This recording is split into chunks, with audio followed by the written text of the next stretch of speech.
Hey, welcome back to the channel. Today I'm going to show you how to replace the key fob battery on this 2012 Toyota Sienna.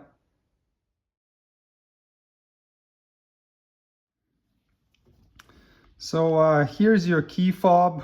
You don't need any special tools to change the battery. You have this little button that says push on the one side. So press that and pull the metal key out. Now locate the slot right here on the end where you pulled the key from, and you can insert the end of the key into it like this and then twist it, and that's gonna take this key fob and separate it.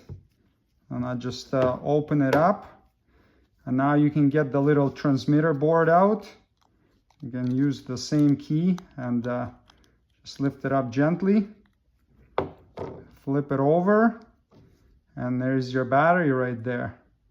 So now we can use again the end of the key, get it right under the battery here, and twist it a little bit, and the battery is gonna come out. So grab your replacement battery and check the links below the video in the video description for where to buy a new one. And then look for the plus sign on it. The plus sign has to be facing up. So like this, get it inserted there under those two hooks, and then press it in until it clicks.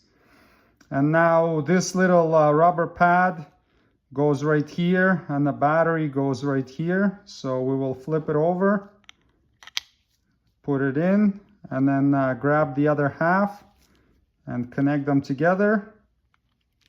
Make sure they line up nicely, and then just press them together until they click, and reinstall the key. And there you go. Key fob battery replacement is completed. Thanks for watching. Subscribe if you'd like to see more Toyota Sienna maintenance and repair videos. See you next time. Cheers.